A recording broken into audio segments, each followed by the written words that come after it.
So last week, the Secretary of War, Pete Hegseth, delivered a powerful mic drop speech to hundreds of our nation's top military leaders at the Marine Corps Museum in Quantico, Virginia.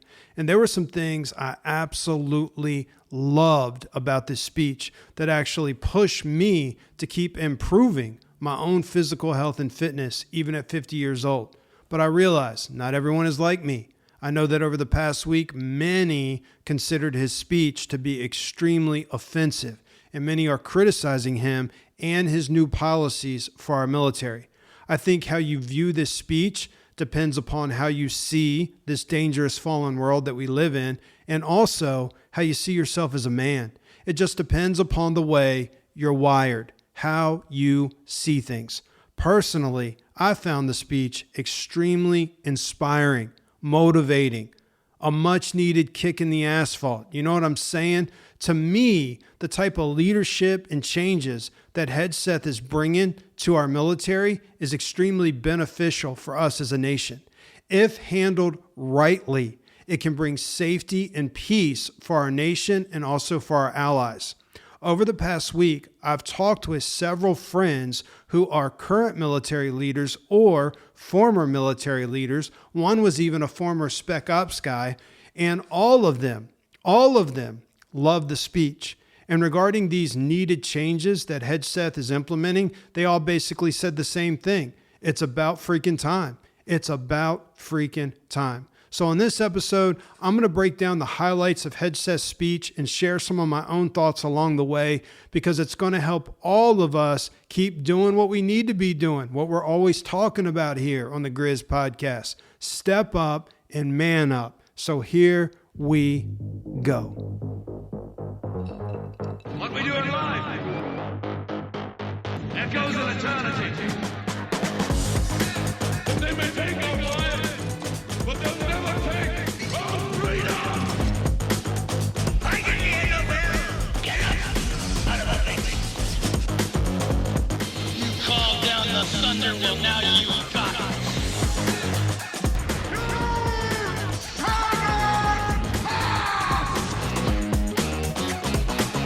Oh yeah, y'all know what time it is. You're listening to the GRIZ Podcast. It's gonna be raw, it's gonna be real, and it's gonna be relevant. We're here to guide, encourage, and equip you to live the manly life that God is calling you to live. It's time for you to step up and man up. Now here's our host, Jason George. Get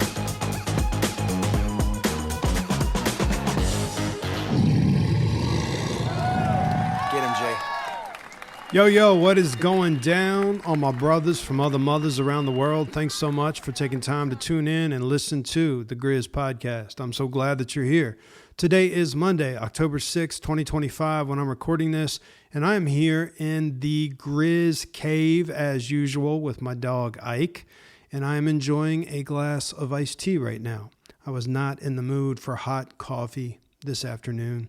Anyway, as I said at the intro, this past week, the Secretary of War, Pete Hegseth, delivered a powerful mic drop speech to hundreds of our nation's top military leaders at the Marine Corps Museum in Quantico, Virginia. In my opinion, it's one of the best speeches I've ever heard in my life from a military leader. I realize that many found it extremely offensive and even worrisome, but that's okay. We can have different views and still be friends and brothers in Christ. At least I can, but maybe you can't. I don't know.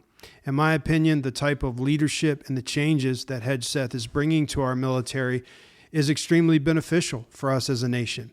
If these new policies being implemented are handled rightly, it can bring safety and peace for our nation and also for our allies. So let's get right into it and look at the main talking points of his speech, and I'll be adding some of my own commentary along the way because, well, that's what I do. Hegseth starts out by saying that the era of the Department of Defense is over. It is now known as the Department of War, or the War Department, which is what it was called prior to September 18th, 1947.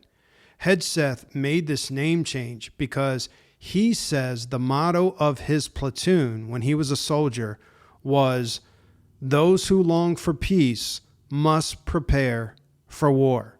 He says this motto goes back to the 4th century of Rome, and he's right. That quote is often credited to a Roman writer commonly known as Vegetius. Weird name, I know. I wonder if he was a vegetarian. Anyway, as I thought about this famous quote, those who long for peace must prepare for war, it hit me that this idea actually dates further back than that. King David prayed something similar. In Psalm 144, he writes, "Blessed be the Lord, my rock, who trains my hands for war and my fingers for battle. He is my steadfast love and my fortress, my stronghold and my deliverer, my shield and he in whom I take refuge, who subdues peoples under me." Now think about it. Why did King David pray for God to train his hands for war, his fingers for battle? I'll tell you why. It goes back to this quote that Hegseth brings up. Because those who long for peace, like King David, realize to have it, you must prepare for war. Why is that? Newsflash, people. We live in an evil world with evil people who seek to destroy all that is good and godly. King David knew this. He knew Israel had enemies that were plotting to destroy him as the king and also his nation. The same is true for the United States of America. So, those who long for peace, which we do as citizens of the United States of America, we long for peace and safety. That means our nation, we must prepare for war. Hegseth is stating up front that to ensure peace and safety here in the homeland for our citizens to enjoy, we must prepare for war. I want you guys to think about something. Think about back in history with World War II and how many nations Hitler's evil Nazi regime were able to easily overtake. How many nations Hitler was able to easily overtake. And why? Because they weren't prepared for war. Evil leaders, evil nations, evil organizations seek to do the United States great harm. Your peace, safety, and freedom that you enjoy every day as an American citizen that allows you the privilege of sitting back on your comfortable couch with your smartphone to rant all over social media about how much you hate Hegseth and his speech to our military leaders. Dude, that peace, safety, and freedom, that didn't come for free. You do realize that many evil people were killed to make all that possible for you, don't you? And you know who killed them? So that you can have the safety and peace and freedoms that you have to do what you do and rant on social media, sitting on your comfortable couch. Who made all that possible? Who killed them? The U.S. military. Hegseth says the restored mission of the Department of War is war fighting, preparing for war and being prepared to win. He goes on and makes it clear, this is not because we want war, but because we love peace for American citizens. He states that American citizens expect our nation's military to deliver peace. So our military has to be strong to prevent war in the first place.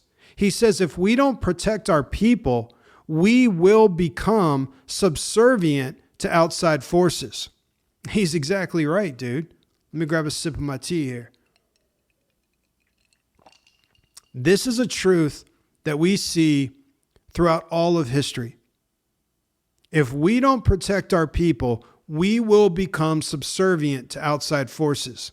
From ancient tribes to the American Revolutionary War to today, with the war on terrorism and all the threats that are posed by China, dude, if we don't do whatever it takes to protect our people, we will become subservient to outside forces. Listen to me, guys. In light of all the growing threats that exist in this fallen world, the strength of our military is paramount to our nation's safety and peace. Without it, we won't be here to enjoy what we enjoy and often, honestly, take for granted. Reminds me of a famous quote by George Orwell that hangs in my office under a picture of my son and I aboard a U.S. Navy warship that he helps lead. The quote simply says this: "People sleep peacefully in their beds at night only because rough men stand ready to do violence on their behalf." Let me read that again and let it sink in, because it's the truth. People sleep peacefully in their beds at night only because rough men stand ready to do violence on their behalf. Dude, even if you're a far left, liberal Democrat who hates everything about Republicans and Pete Hegseth, if you're an American citizen, dude, the only reason you get to sleep peacefully in your bed at night is because rough men stand ready to do violence on your behalf. I'm talking about our military, who is constantly on watch and defending us from those who seek to destroy. You have no idea the blessing you have here in America with that deadly force that is watching over us and ready to fight and kill for us. It isn't something the average American is even aware of. So many Americans are so oblivious to this fact. Hegseth goes on and boldly informs our nation's enemies that if they foolishly choose to challenge us, they will be crushed by the violence, precision, and veracity of the War Department. He then gets even bolder by saying to our enemies, in other words, F-A-F-O, which, if you don't know, that means, let me help you here, F around and find out. F around with the United States or our citizens, and you will find out the hard way. We will arrange for you to meet your maker. Hegseth is sending a strong, confident, and clear warning to our enemies that we don't fear you. It is you who should be fearing us. We will bring fierce violence upon you and destroy you if you FA with us. He says, if we're going to prevent war, we must prepare now. And that means more troops, more weapons, more bombers, more ships, more drones, more AI, more innovations, and getting our allies to also step up and help as well. He also specifically mentions the threat of China and the need to deter them. If you don't know, China has been a major threat to our country for many decades in various ways. A great book I read years ago on this subject that you may be interested in if you want to better understand the threat we are up against with China is a book called Stealth War: How China Took Over While America's Elite Slept. It's written by Robert Spalding. Great book, but it's definitely not going to give you the warm fuzzies. I'll put an Amazon link to that book in the show notes if you're interested. Hegseth says he will address China in another speech. The focus of this speech is about people, culture, and the nature of ourselves. Remember, he is talking to our nation's military leaders. So he's saying the focus of this speech is about people, culture, and the nature of ourselves as military leaders. He says we need good military leaders, competent, professional, qualified, aggressive, innovative, apolitical, faithful to their oath and the Constitution. He says we need the best and most capable leaders running our military. He looks at his audience and says, that is who we need all of you to be. He says that the military has been forced to focus on the wrong things, and he wants to fix, quote unquote, decades of decay. He wants to end, quote unquote, the war on warriors. That phrase, the war on warriors, is an appropriate phrase for what has been happening to our military. But it's also a reference back to Hegseth's book that was published last year, The War on Warriors. I'll put an Amazon link to that book in the show notes if you're interested. Hegseth goes on and says, we've promoted too many military leaders for the wrong reasons, based on their race, based on their gender, based on historic so-called first. He says foolish and reckless political leaders set the wrong compass heading, and we lost our way as a military. He says we became the woke department rather than the war department. That is such a great line right there. He is obviously referring to all the DEI mandates that bombarded our military. He talks about how the wokeness that infiltrated our military weakened our military, and it's why many good warriors left the military over the last few years. And he's right with that. Let me grab a sip here. Dude, I personally know some of them who did just that, who left the military because of woke policies. Friends of mine, they had enough of these woke policies that were tying their hands and endangering their soldiers who they were trying to train for war, but were hindered from training them properly. Listen, honestly, in my opinion, this is also why recruitment numbers were at an all-time low over the last several years. Many good and able young men wanted nothing to do with a woke military. It was embarrassing in so many ways what we saw. Even the commercials for some of our branches of the military were embarrassing. What Hegseth is doing here in this speech, I love it. Man, I prayed for this kind of strong and bold leadership to rise up in our country. Guys, if we don't have this kind of strong and bold leadership again in the United States of America, we are doomed. He goes on and talks about the reason a young person even goes into the U.S. military. How the reason used to be to serve something greater than himself, to fight for God and country and the Constitution. He says, because we love our country and love this uniform, therefore we must do better. Better than what's been going on the last years or decades. He says, we have to get back to just telling it like it is, to point out the obvious things that are right in front of us. And he's spot on. That's what leaders must do. He says we first have to address the plank in our own eye and then call out others who need to be called out. Guys, that's leadership right there. It's not that leaders have it all together. Many times we all have planks in our eyes.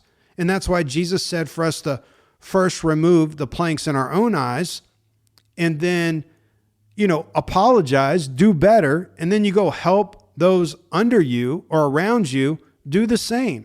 That's leadership. He says this Trump administration has done a great deal to remove the social justice, politically correct, and toxic ideological garbage that had infected our military.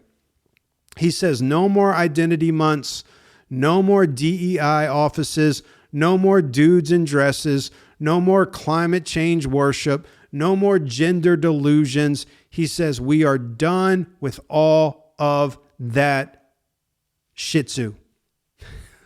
Praise God. Dude, he has made it his mission to get rid of these things that made our military less lethal and less capable. He says all of it, they're all distractions from our main mission. He says underneath the woke garbage is a deeper problem. There's just been a lack of common sense. Isn't that the truth? How many times over the last 4 years or more have you just literally shaken your head and be like, I do not even understand why people are accepting this. This is basic common sense. Are you kidding me? This is basic biology.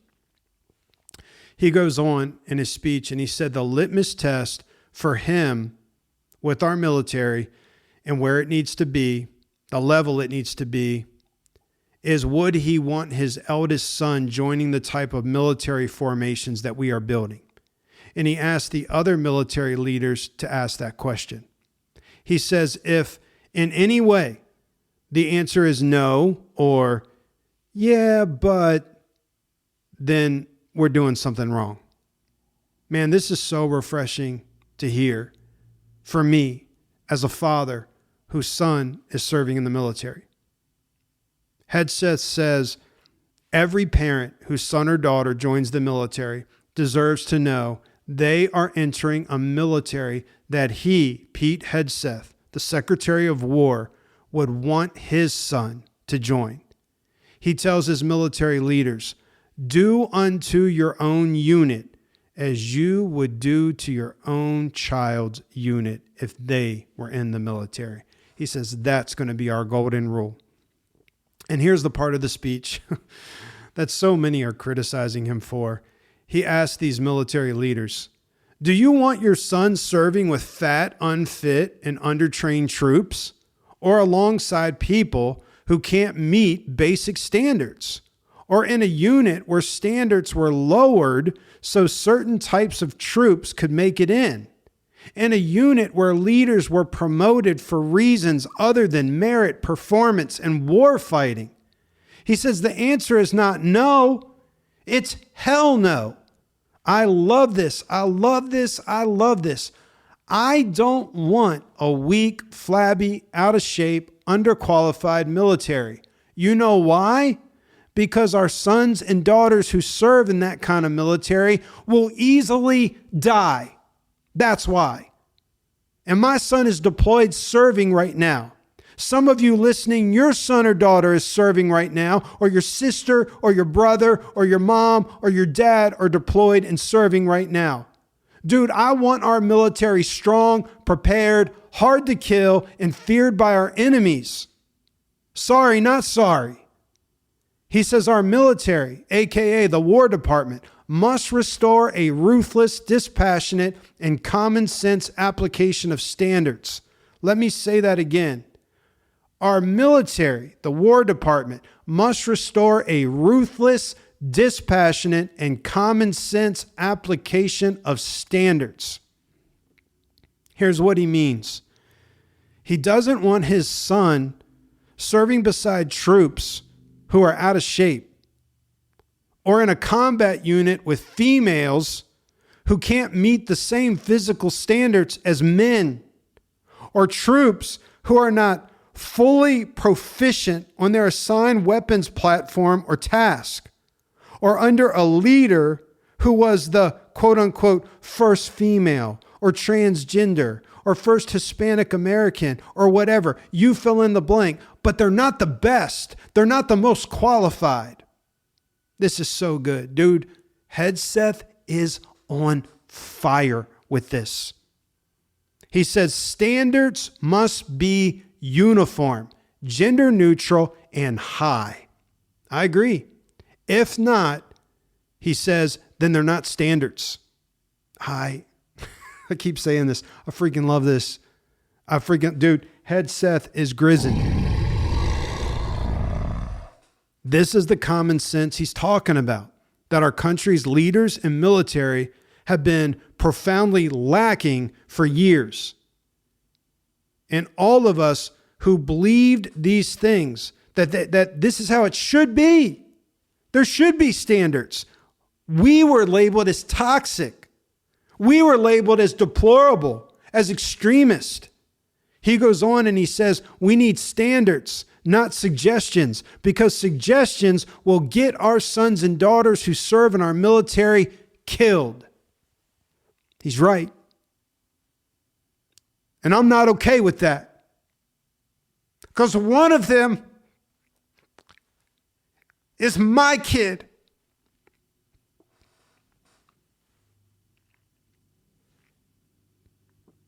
He goes on to say,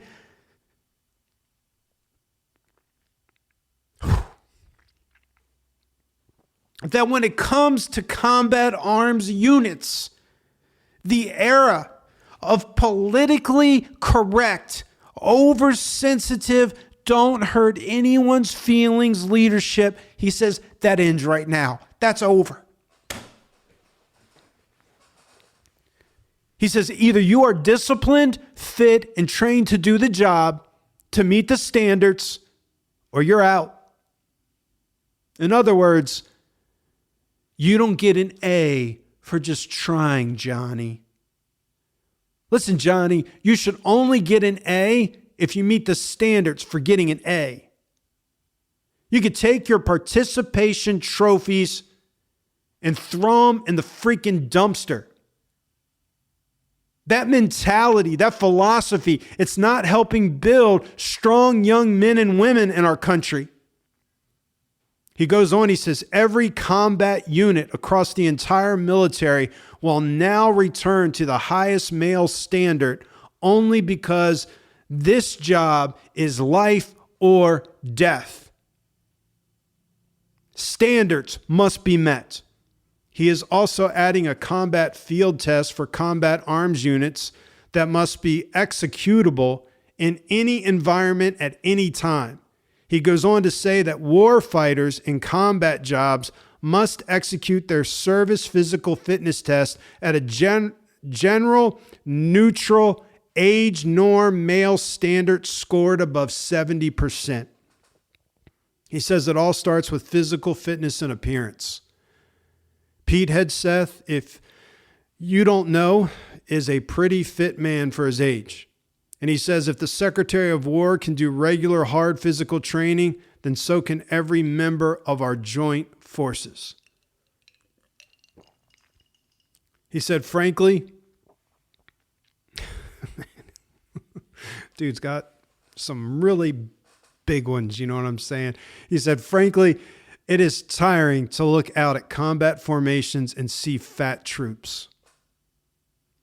I love it that he said that.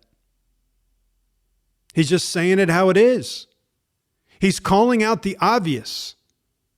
But it's what so many have been afraid to say because they don't want to hurt anyone's feelings because you're not allowed to do that anymore. Hegseth doesn't care. You want to know what this speech is? This is the Hegseth suck it up buttercup speech.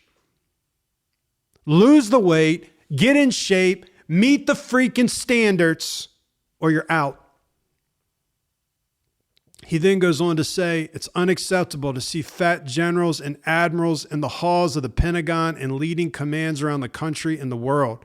He says it's a bad look. Now, I don't know if I totally agree with this part, and here's why. Just hear me out. What about an older general or admiral with tons of wisdom and experience who has some health disabilities or issues that hinder him from working out and being in top physical shape for his age like the way he used to be? I mean, do you just can him because of it? I wouldn't. I would still want that guy's expertise, his wisdom, his insight. I would want him around to still lead, advise, and pour into the next generation, as long as he's not out of shape or overweight or fat because he's just being lazy. If it's something to do with some disability or just health issues or whatever, but he's still got his mind, I want him around. And Hegseth, dude, he's getting on everybody. He doesn't care who you are. He's going to make everyone take a PT test twice a year. But that's something else I was talking with a military officer about. I'm not sure about all the practicalities of this for everyone serving. He says every warrior in every branch is required to do physical training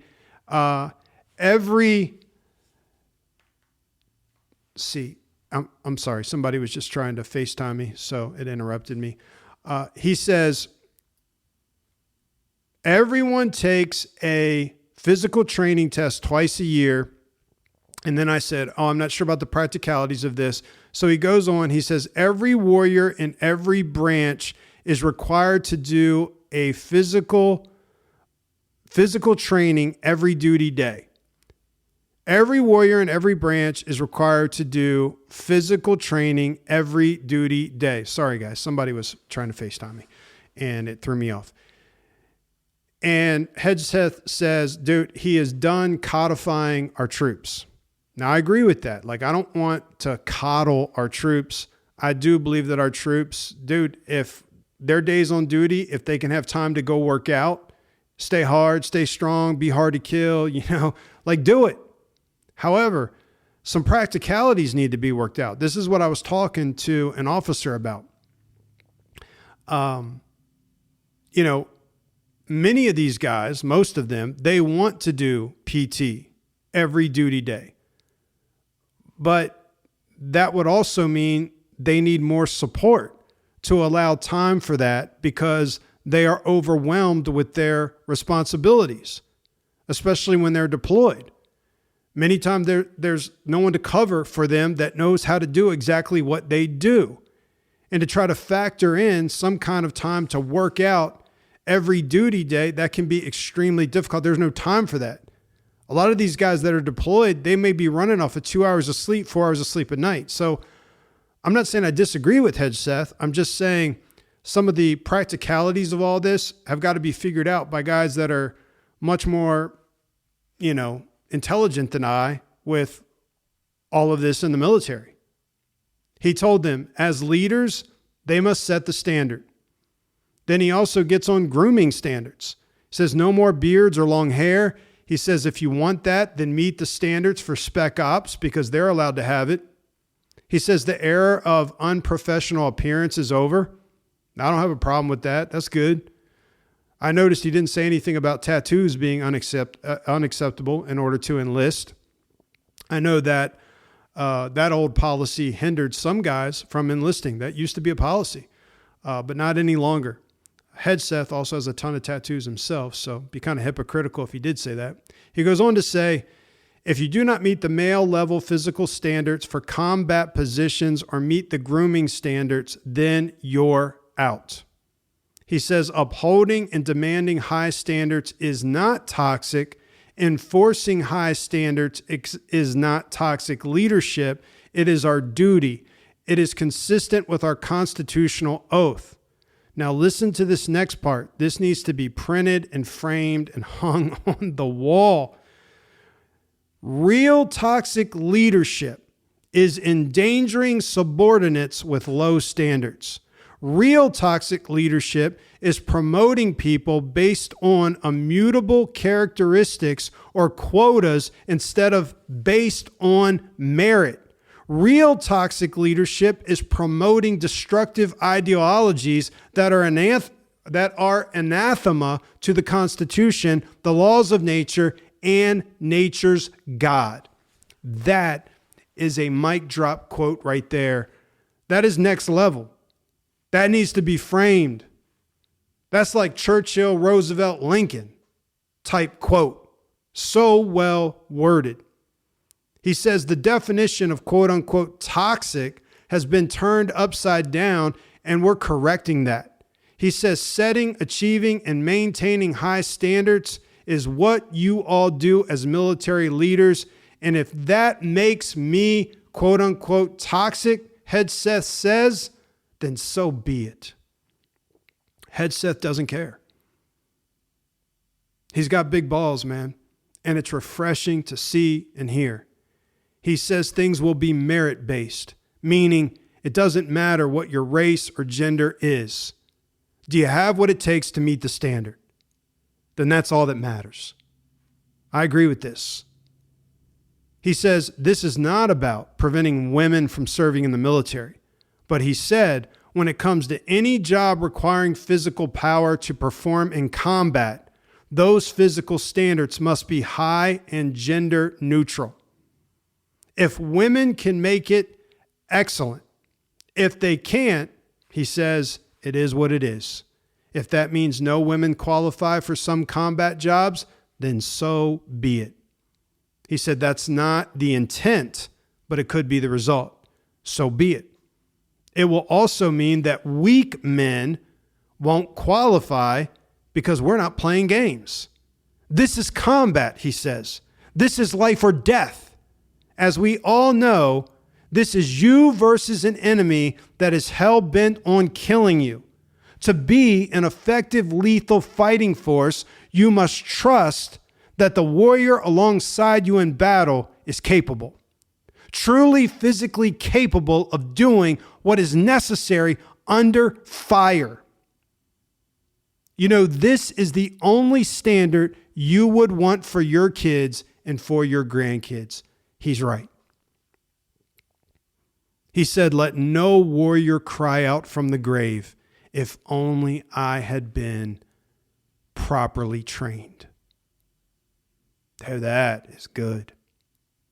He goes on, he says, shame on us if we lose warriors because we failed to properly train them. Train like your warriors' lives depend on it, because they do. Another great line he drops is this: every day we are training for war. We are training warriors, not defenders. We fight to win, and we unleash overwhelming and punishing violence on the enemy. He tells these military leaders, you kill and you break things for a living. You are not politically correct. We are warriors. We are purpose built. We fight not because we hate what's in front of us, but because we love what's behind us. That is another epic line. And he knows, he says, the media will mischaracterize us, but that's okay, because they know the reason they can do what they do is because of you. In this profession, you feel comfortable inside the violence so that our citizens can live peacefully. Comfortable inside the violence so that our citizens can live peacefully.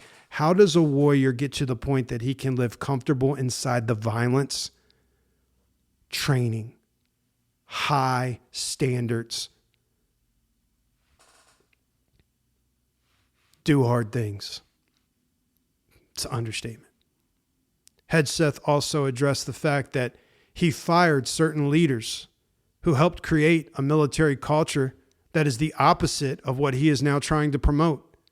He wanted to weed out the leaders who were invested in the quote-unquote woke department, and he fired another top military leader just a few days ago. He is not playing around.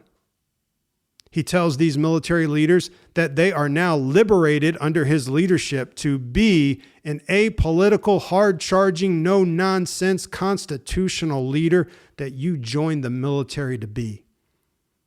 He even talks about the new social media policies for our military members. He says, we must train and we must maintain.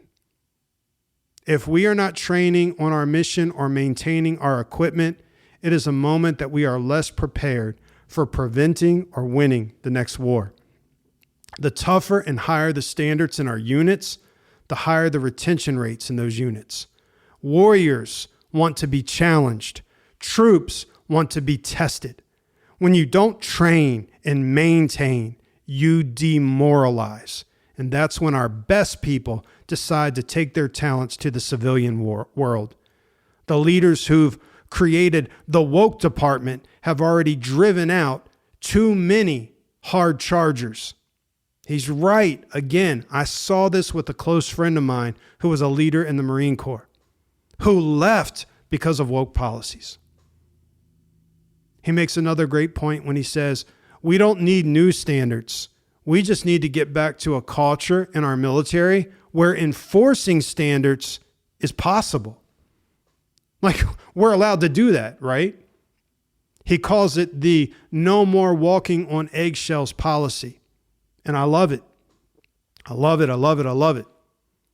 So obviously, as you can tell, Hegseth has had enough of mediocrity in our military.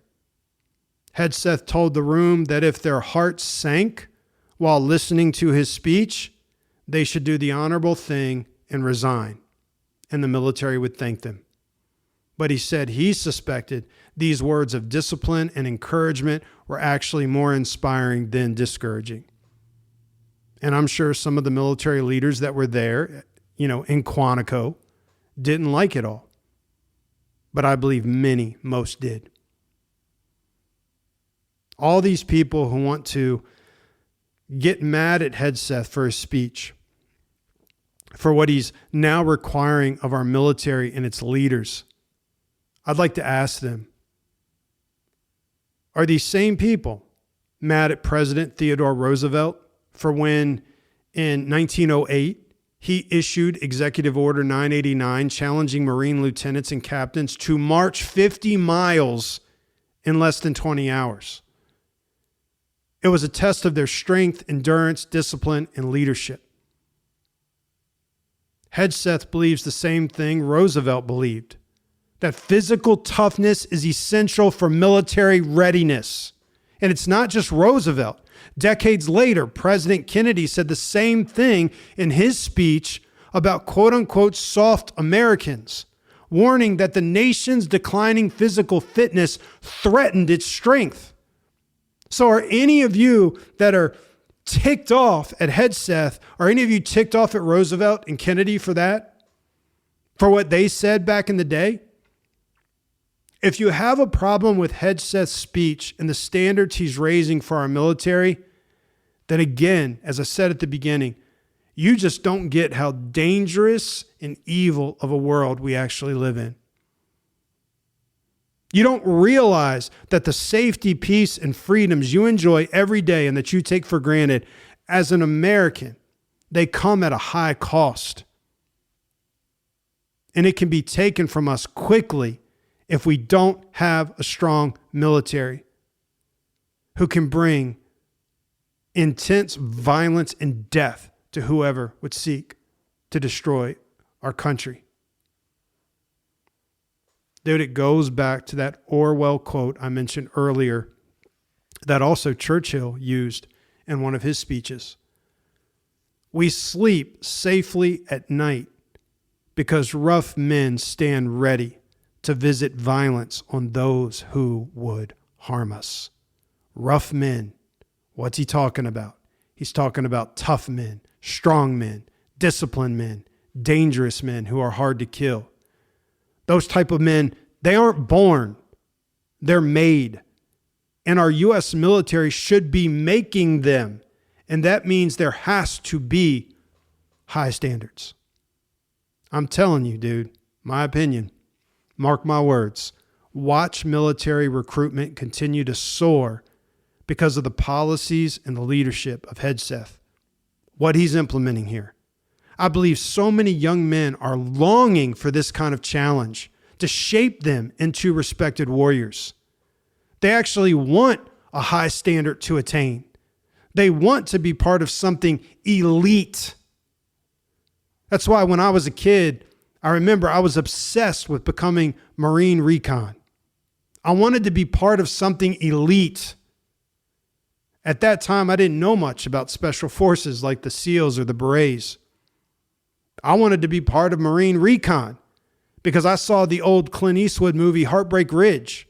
And man, when I saw that movie, I was like, that right there, that's what I'm going to do. That's who I'm going to be.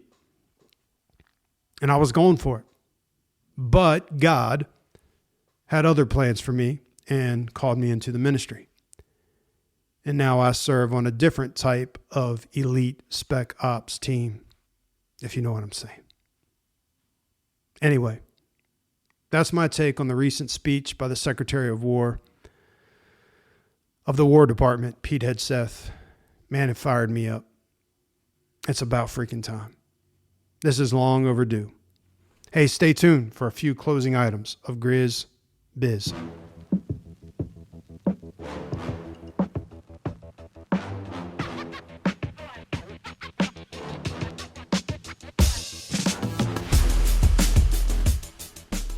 Hey guys, are you secretly falling to pornography? Do you feel stuck or maybe scared that things are getting worse? I encourage you to check out our weekly online addiction recovery and support groups for Christian men, aka Climb Teams. We meet once per week via Zoom. You can go to our website, narrowtrail.com, to learn more.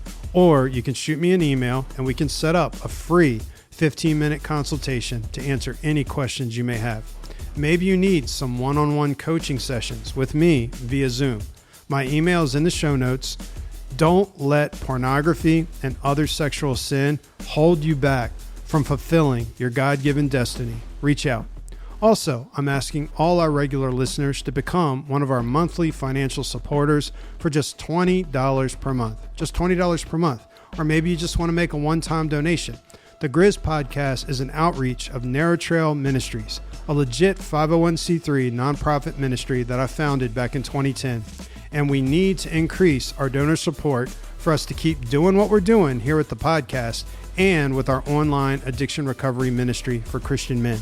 Go to narrowtrail.com, click on our give page, or you can use your phone and text the word give to 301-888-6860. 301-888-6860. Text the word give and you can set it all up. It is safe, it's secure, it's easy. And I send all of our supporters some goodies in the mail, and you get access to a members-only podcast called The Climb. That podcast is all about helping Christian men attain and maintain sexual integrity. Lastly, if you enjoyed this podcast, please copy the link, share it with a friend, and wherever you listen, leave us a quick rating and review. That's it for now. GRIZ is out.